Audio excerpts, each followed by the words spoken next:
Berjumpa lagi dalam permenungan kita edisi Rabu 7 September 2022, Pekan Biasa ke-23. Bacaan-bacaan liturgi hari ini, bacaan yang pertama dari surat pertama Rasul Paulus kepada jemaatnya di Korintus, bab 7 ayat 25 sampai 31, dan bacaan Injil dari Injil Lukas bab 6 ayat 20 sampai 26. Nasihat Rasul Paulus dalam bacaan pertama hari ini sangat meneguhkan kehidupan jemaatnya di Korintus. Intinya, dalam nasihatnya, sebagaimana diceritakan dalam bacaan pertama hari ini, Paulus menegaskan kepada jemaatnya di Korintus, dan tentu untuk kita sekalian yang saat ini merenungkan perikop ini, supaya kita semua menjalani hidup seperti yang saat ini menjadi panggilan kita masing-masing. Orang yang sudah hidup berkeluarga, sudah jalan hidup berkeluarga dengan baik. Orang yang belum terikat dengan siapapun, dengan seseorang, kalau dia mau mencari seseorang atau dia tidak mau mencari seseorang, juga dipersilakan. Orang yang mau menikah juga tidak berdosa, dan yang tidak menikah juga tidak berdosa. Sekali lagi pendeknya, Paulus menasihatkan baik jemaatnya di Korintus saat itu dan kita sekalian untuk tetap berpegang pada cara hidup kita saat ini dengan tugas dan kewajiban kita masing-masing. Jalan hidup kita masing-masing dengan cara yang baik. Hayatilah hidup kita masing-masing sesuai dengan status, tanggung jawab, dan panggilan hidup kita masing-masing. Saudari dan saudara yang terkasih, apakah kita sudah menjadi imam yang baik, yang menghayati sungguh-sungguh imamat kita, yang menghayati sungguh-sungguh tugas dan tanggung jawab kita sebagai seorang imam?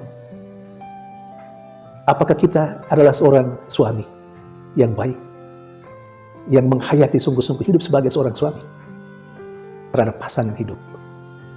Apakah saya sebagai seorang istri adalah seorang istri yang baik, yang melaksanakan tugas dan kewajiban saya sebagai seorang istri? Apakah saya sebagai orang tua, apa yang sudah saya lakukan menjalani hidup sebagai orang tua terhadap anak-anak?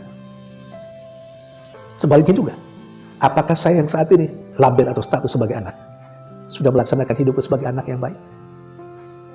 Apakah saya sebagai orang beriman saat ini sungguh-sungguh menjalani hidup sebagai orang beriman yang baik, yang percaya kepada Tuhanku, yang melaksanakan apa yang diajarkan oleh Tuhan?